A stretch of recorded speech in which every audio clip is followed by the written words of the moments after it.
estamos aqui recebendo a arquiteta e urbanista Regina Maura, do Instituto Histórico e Geográfico do Mato Grosso do Sul, que vai abordar conosco sobre o povoamento de Campo Grande.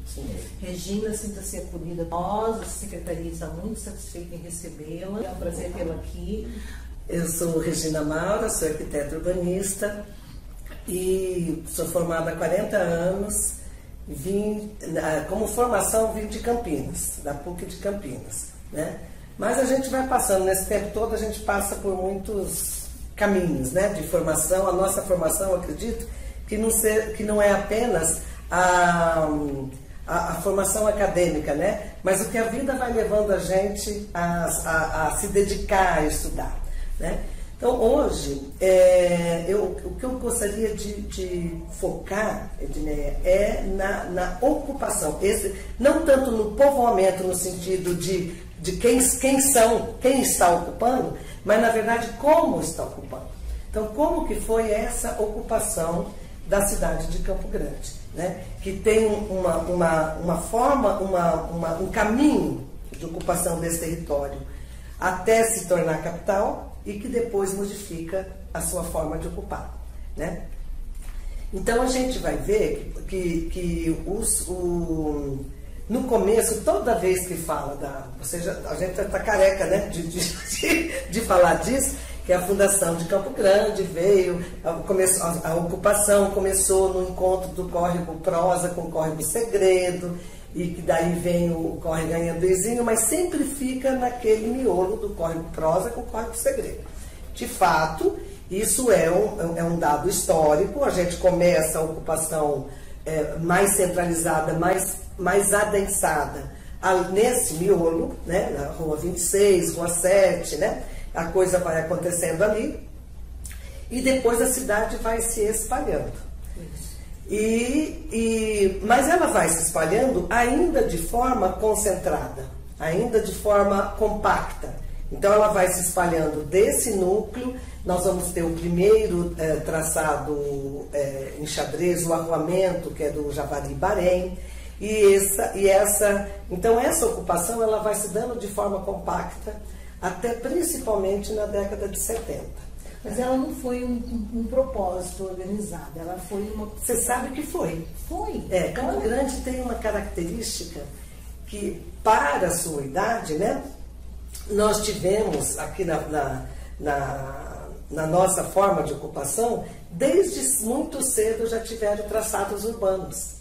Olha que interessante, né? Isso então, já precisa ser sempre referido. E outra coisa, se a gente está trabalhando com professores que vão trabalhar com crianças, importantíssimo, sabe? É ter mapas. Mapas.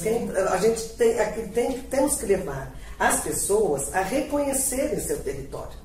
Porque à medida em que você reconhece, você conhece e tem um pertencimento por esse território, você defende esse território com maior verdade. Você se sente protagonista. Você se sente protagonista e compreendendo. Por exemplo, a gente fala desses dois córregos, né, do Prosa e o Segredo, e Campo Grande, desde da sua ocupação, nós temos hoje, se a gente considera o perímetro urbano hoje da cidade, a gente tem 13 córregos que nascem na área urbana de Campo Grande.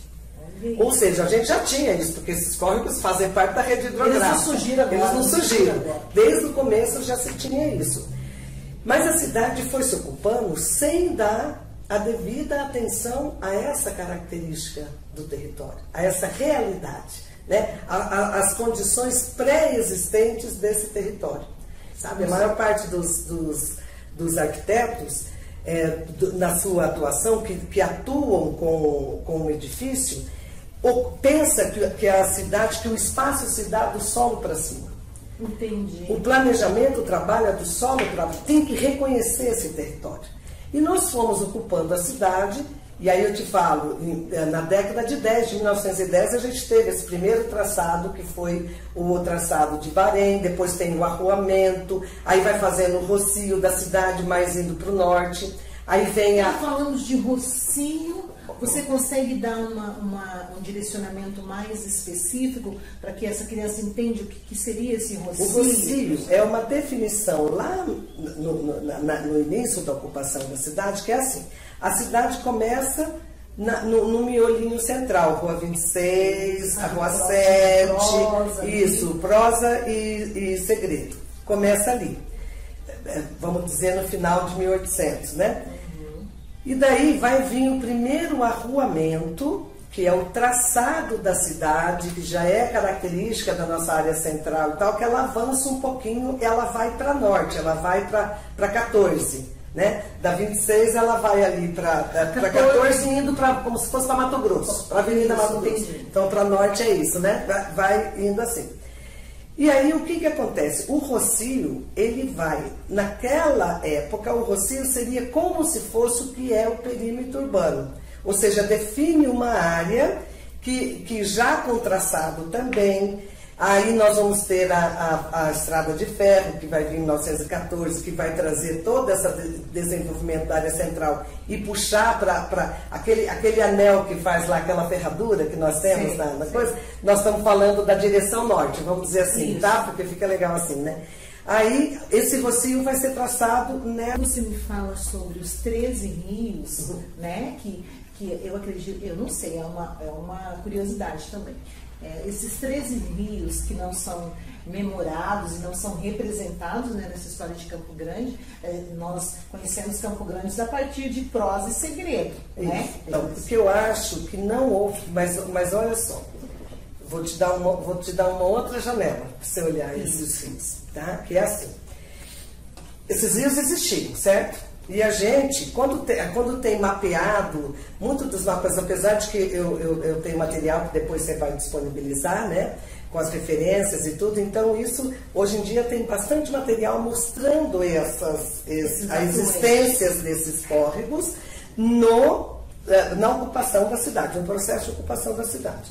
Mas veja bem, nós estamos falando de um momento em que está se ocupando. Então, a história... E o que eu acho interessante... Eu acho isso interessante do ponto de vista do seu significado, que a cidade surge, tá? Claro que tem uma poesia grande nisso, mas vamos manter. A cidade surge nesse encontro de dois córregos, né? Então isso é muito bacana. Que é a partir, isso, né? Daí deveria ser, ou deve ser, porque eu acho que há tempo, né? Deve ser uma coisa que a gente tome, Campo Grande, né? Tome como identidade. Então a primeira coisa é essa. Daí nós fomos crescendo de forma mais compacta, né? De alguma forma, de alguma maneira mais compacta. Quando chega na década de 70, ainda antes de tornarmos capital, Campo Grande começa a se desenvolver economicamente, mesmo sem ser ainda capital, né? Já era um polo econômico importante do Estado, era um centro muito importante. Tanto assim, tem aquela rixa entre Cuiabá e Campo Grande, né? História boa de contar, nossa, bom demais. E aí, mas o que aconteceu com a cidade? A cidade, como em todo o território nacional, a década de 70 foi quando teve o boom de urbanização no Brasil, de 60 a 70. Então, a urbanização, ou seja, a ocupação urbana, as pessoas estão deixando o rural por diversas questões que nós não precisamos tocar aqui, mas o Brasil está deixando de ser um país rural para ser um país urbano. 98% da população de Campo Grande hoje mora na área urbana. Os outros 2% está na área rural do município. Então nós temos a área urbana com quase a totalidade da população do município mora na área urbana. E isso é um processo que no Brasil está se tornando assim. Nós já somos um país urbano. Né? Entendi. Então nós já somos. O país urbano, que eu quero dizer é que a maioria da população mora dentro da cidade, vive na cidade. E isso, se não se planeja, pode ocasionar vários problemas urbanos, como nós temos também. Campo Grande não é só beleza, né? Nós temos muito problema. Então, o que acontece? Quando chega na década de 70, que esse boom começa a acontecer, o setor imobiliário entra com bastante força que tem até hoje, infelizmente, a ocupação da nossa cidade, ela é muito, eu não vou dizer que também não é privilégio só de Campo Grande, né? Mas o setor imobiliário, o setor econômico ainda define os caminhos das ocupações. Não importa se é bom, se é ruim, se eles querem ocupar um lugar, se tem um córrego ali, eles vão drenar, eles vão secar e vão ocupar. Na verdade, o que predomina, né, é o valor mercantilista. Isso. E não é esse cuidado, não social, não ambiental. ambiental, né? Então, o que acontece na década de 70? Nós temos uma cidade que está crescendo de uma forma mais compacta e, de repente, vem esse boom de urbanização e começa a ser colocados na periferia da cidade. Nesse momento, então, a gente já tem definido o nosso perímetro urbano, começa a ser colocados loteamentos periféricos, tá? E ficou emblemático o caso das Moreninhas. As Moreninhas foram colocadas, então, no extremo sul da cidade, com um grande, imenso vazio entre a área mais adensada da cidade e esse loteamento que é o Moreninha. Na época, Moreninha 1.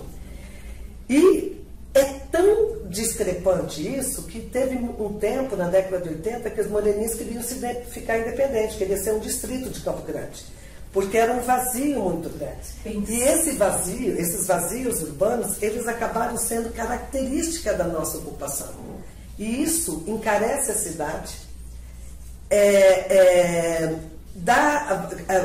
deixa muito claro as diferenças sociais na ocupação do espaço da cidade, né? Então a pobreza ela é totalmente, ao ser jogada para a periferia, ela é também jogada, ela não tem serviços, e a cidade fica cara, porque eu tenho que levar água para lá, luz para lá, transporte, né, serviços, e para fazer isso eu atravesso uma grande área que não tem nada.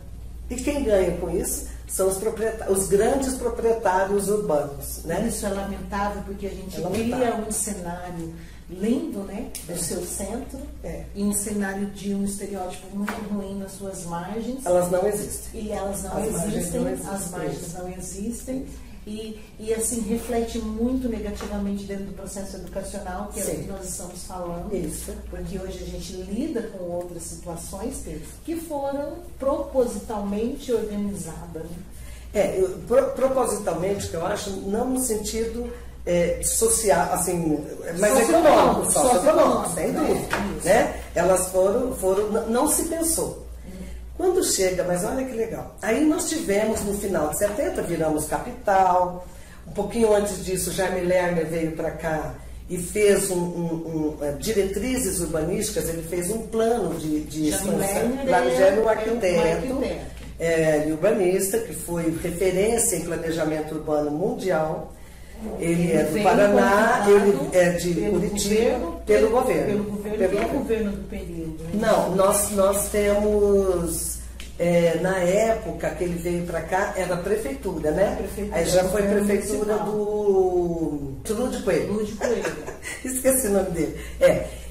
O Jaime Lerner, por conta também de que tinham técnicos aqui que já tinham conhecimento da importância de planejar a cidade. Porque se nós falamos em década de 70, também existia essa necessidade desse cuidado já. Por mais que a gente fazia tinha-se todo um contratempo, um pensamento dessa ideia mercantilista, mas já havia também outras políticas de contraposição. Isso. Né? Existia um conhecimento já, ainda teórico, e hoje em dia está muito melhor, graças a Deus, mas já tinha um movimento entre os urbanistas de desenvolver políticas adequadas de ocupação urbana que considerasse a questão territorial, a questão socioeconômica, cultural, entendeu? Já tinha um movimento. Tanto que a Constituição nossa de 1988, no artigo 182, 183, ela trata da política urbana. Ela ainda não regulamenta. Isso aí só vai ser regulamentado em 2001 com o Estatuto da Cidade.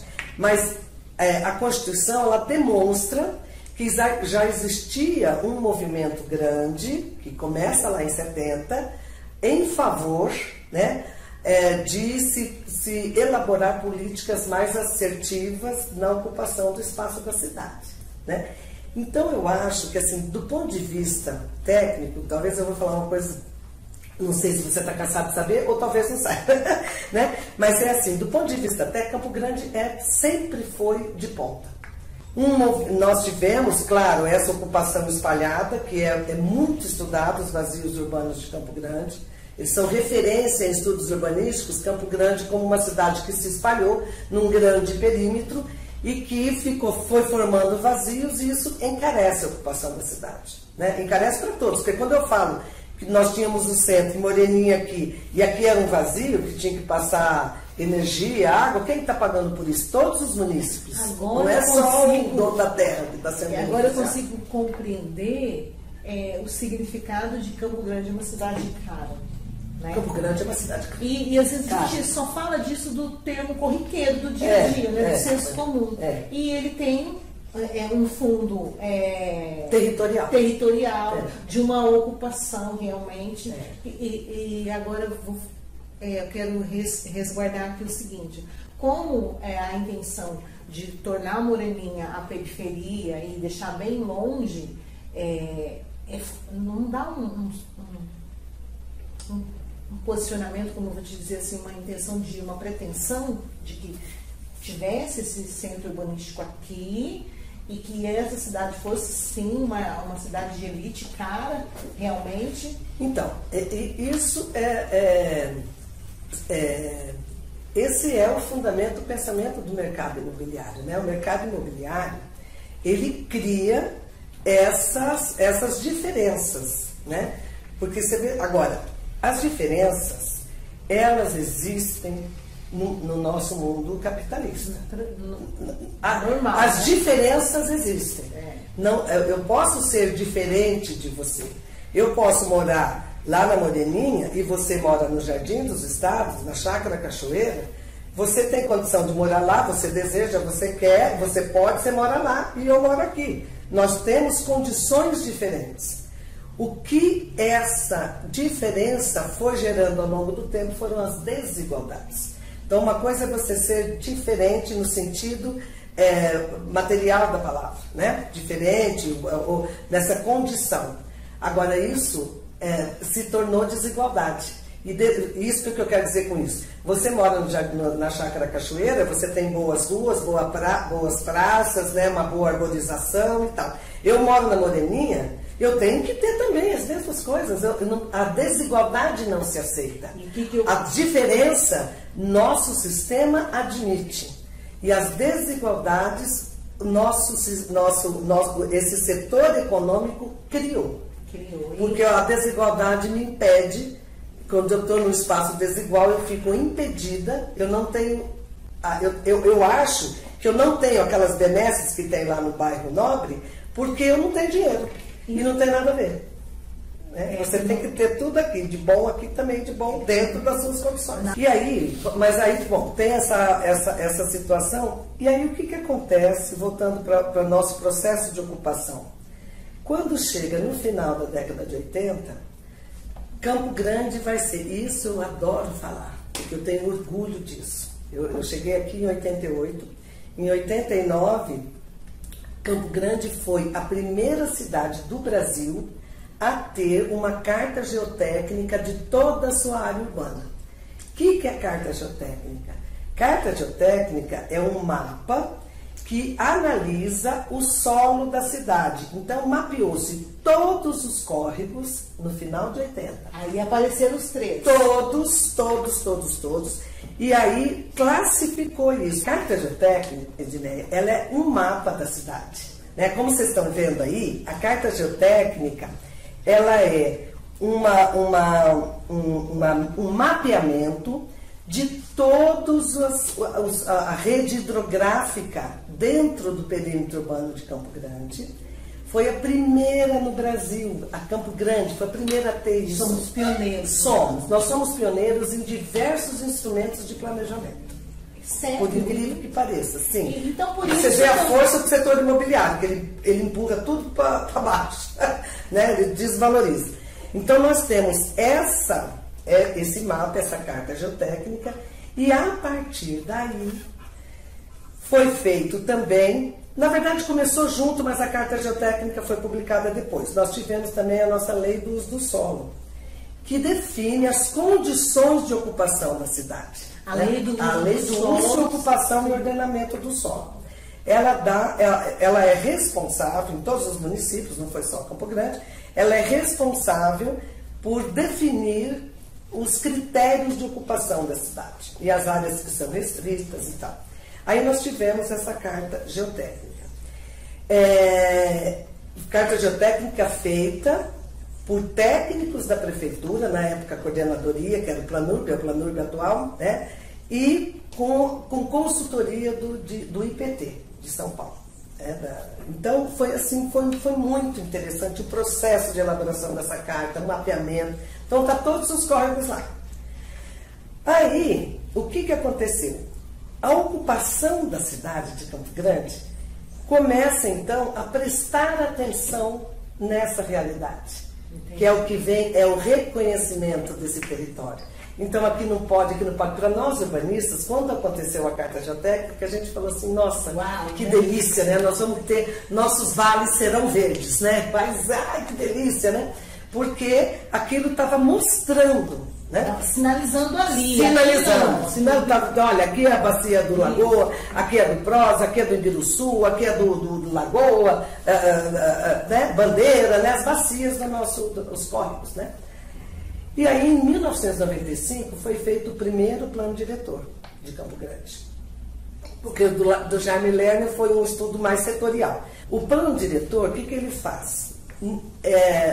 De 1995, ele reconhece essa pré-existência que a Carta Geotécnica descreveu, porque ela não inventou, ela existe, aqueles córregos todos. Foi quando, que eu acho, claro, tem várias questões do plano diretor, mas naquele momento, o que se pensou? Em dividir a cidade em regiões urbanas. E as regiões urbanas, elas receberam os nomes das principais bacias de cada lugar. Que são... Então, tem o centro, aí tem região urbana do Segredo, região urbana do Prosa, região urbana do Bandeira, região urbana do Anhanduizinho, região urbana do Lagoa e região urbana do Imburuçu.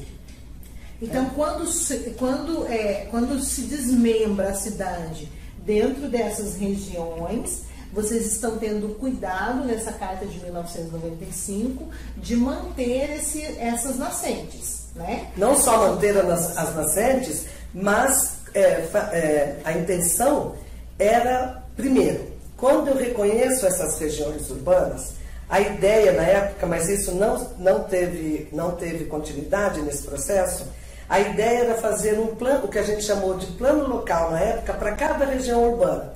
E a ideia era engordar essas regiões, porque acabar com os vazios, ao invés de continuar espalhado, ocupar melhor. E a ideia era, eu moro na região urbana do Bandeira.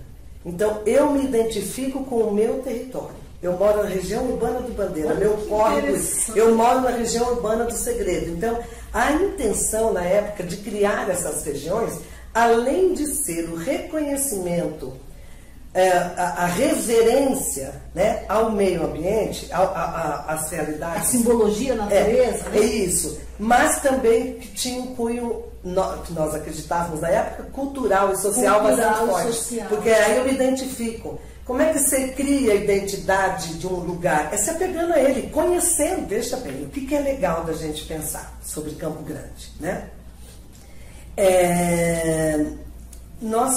A Carta Geotécnica, o surgimento da Carta Geotécnica, ele deu uma sustentação técnica ao processo de planejamento.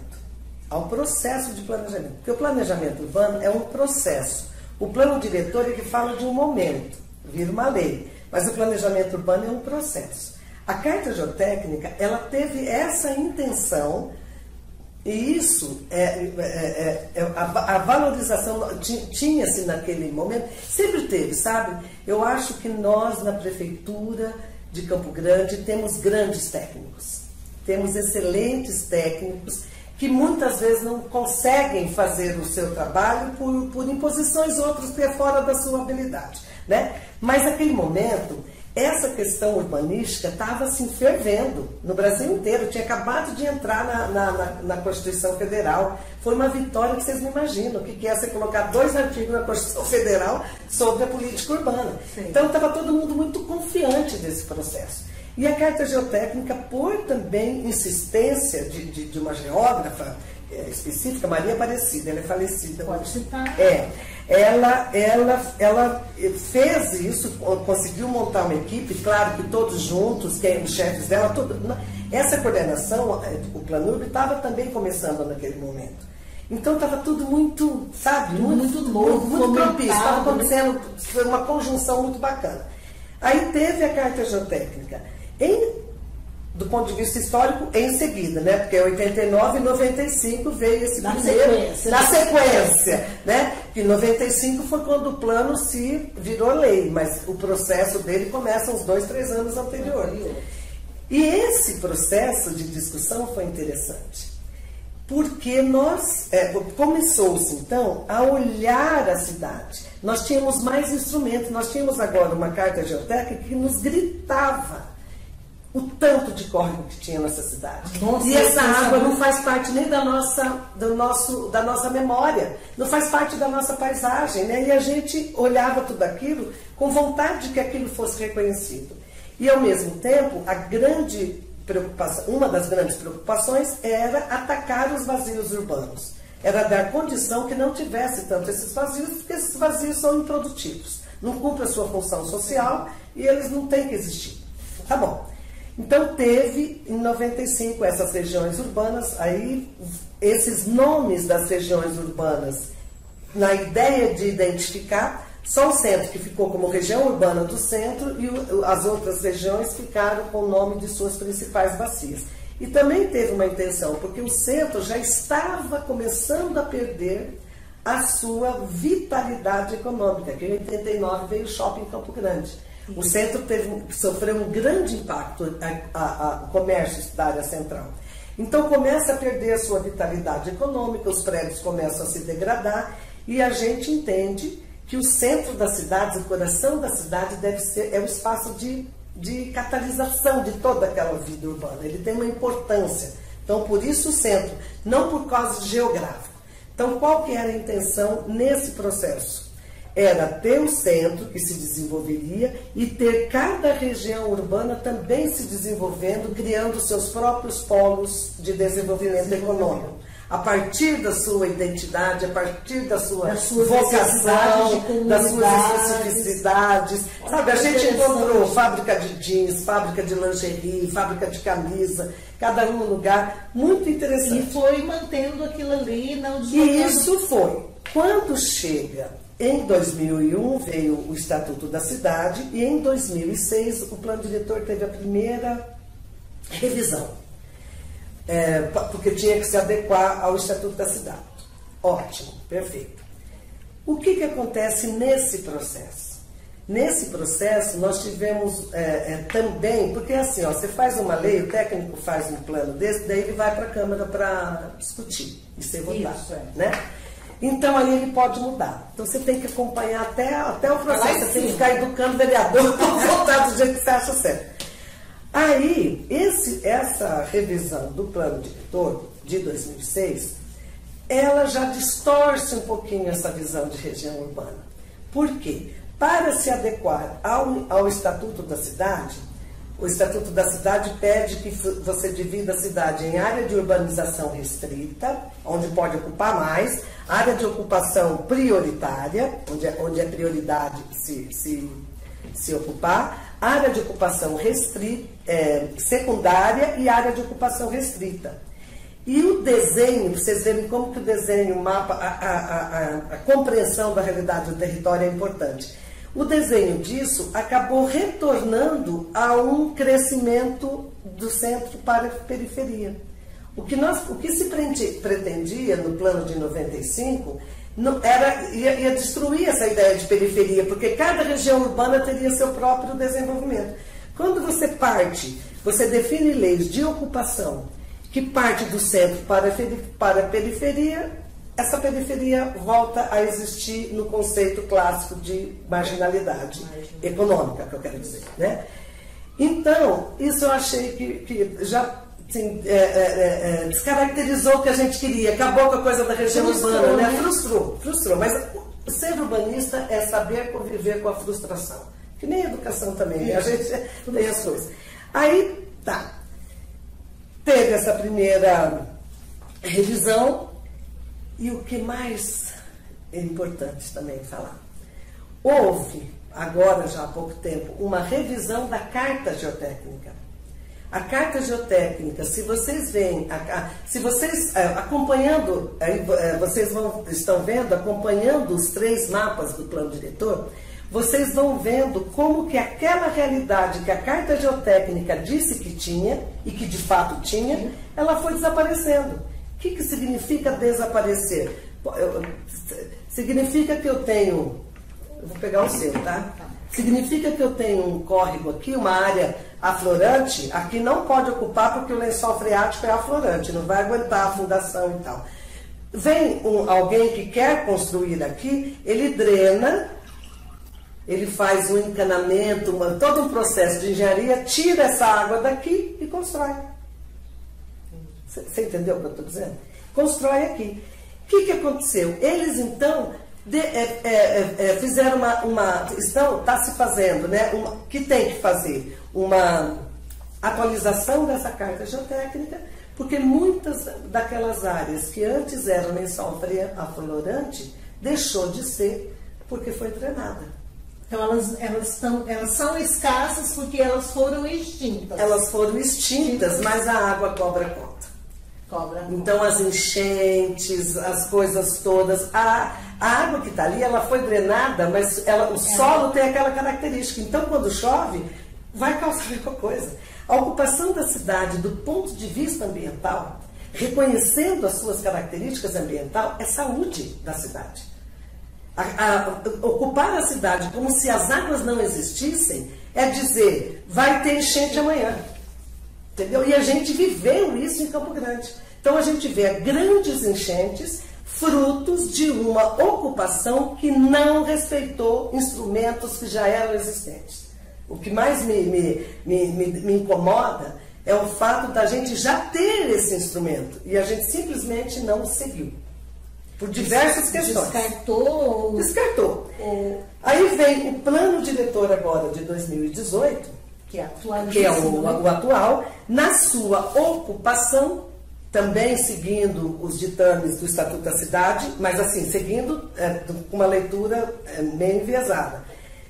Traça um perímetro, porque o Estatuto da Cidade fala que você tem que ter a área de expansão urbana. Aí vocês estão vendo aí no mapa que essa área de expansão urbana, que fala o nosso plano diretor, o que ela está desenhando, na verdade, é uma nova periferia, com muita área.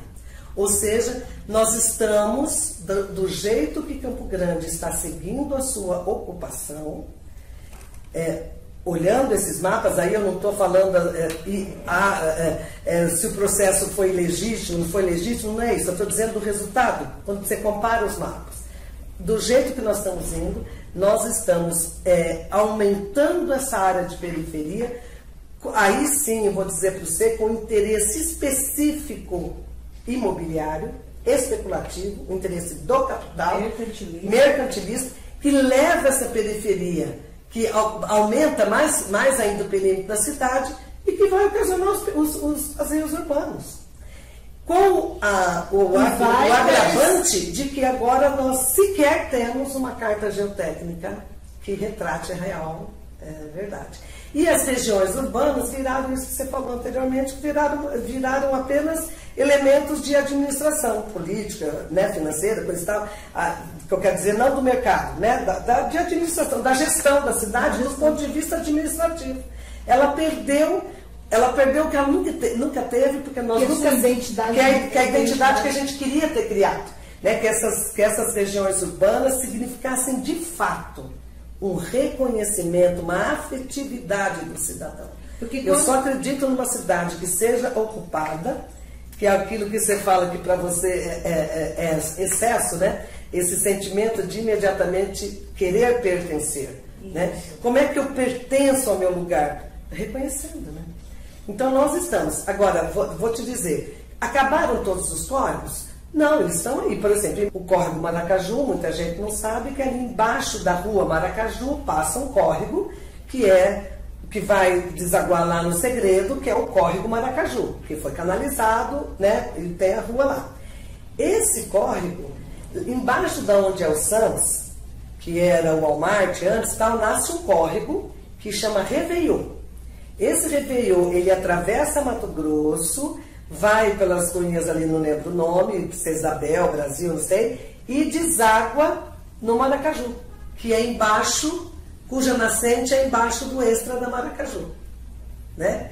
Então nós temos nascentes ocupadas, esse córrego, mas a água está lá. E aí deságua no Maracaju e o Maracaju deságua no Segredo. O Prosa, nós temos a bacia do Córrego Prosa. O Córrego Prosa nasce lá na reserva, né, perto da governadoria, passa toda a Afonso Pena ali, recebe o Córrego Soter, que é lá da Mata do Jacinto, Parará, da avenida lá, né, Martins, né? Então recebe essa água, deságua no Prosa.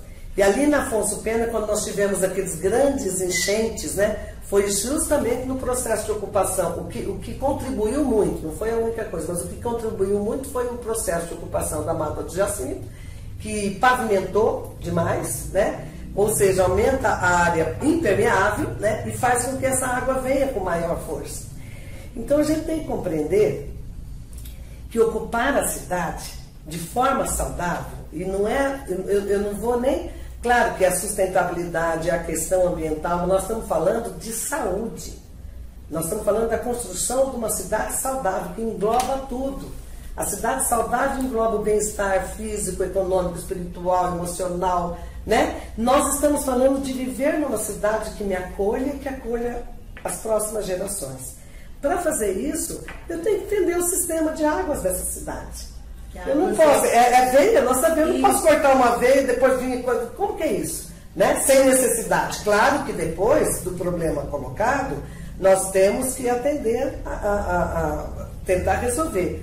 Mas o que me preocupa é que a gente tem instrumentos de ocupação, instrumentos técnicos de planejamento que poderiam nos conduzir a um novo modelo de cidade, e a gente está repetindo São Paulo, por exemplo, que ocupa o seu território sem reconhecer as suas águas. Na verdade, eu vejo, falando de uma questão sensível, quando se trata de terra e água, né, que é muito próximo do ser humano, essa magnitude, né, e essa simbologia que temos, né, de vida, terra e Sim. água, né, quando não tem esse respeito e esse retorno, né? Sim. Você invadiu o meu espaço, você não me respeitou os meus limites, transgrediu todas as minhas características. Então agora eu estou te devolvendo. Sim, né? Assim como eu fui respeitada, agora também não estou te respeitando. A natureza é bem isso. Né?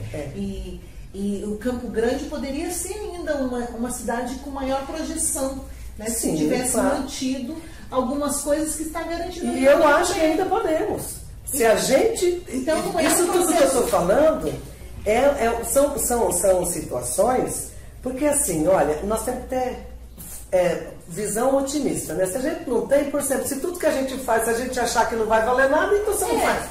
Então o que eu acho? Do ponto de vista urbanístico, existem ainda soluções de resgatar essas realidades territoriais da cidade. Mas o mais importante, e do ponto de vista político, na sua essência da palavra, é necessário que eu me envolva com o meu espaço para poder lutar melhor por ele, para poder ter opinião, inclusive, a respeito da forma que eu vou ocupar. Entendeu? Então, e para mim, professora, uma coisa que eu acho que vai ser muito bacana nesse projeto que vocês estão fazendo é levar esse conhecimento para as crianças através de mapas, de figurinhas, sabe? Porque é possível a gente fazer essa divulgação desse conhecimento a partir desses mapeamentos, né? Vocês viram que se a gente vai varrendo o mapa da ocupação da cidade, a gente compreende Campo Grande. E sabe o que eu acho mais interessante nessa conversa, né, em tudo que você está me trazendo à tona, Regina? A questão do cuidado das culturas. Porque eu tenho muito esse cuidado e essa necessidade que dentro de sala de aula se faz presente hoje. Isso. Se você não sabe o aluno que você está recebendo, então você também não sabe ensiná-lo.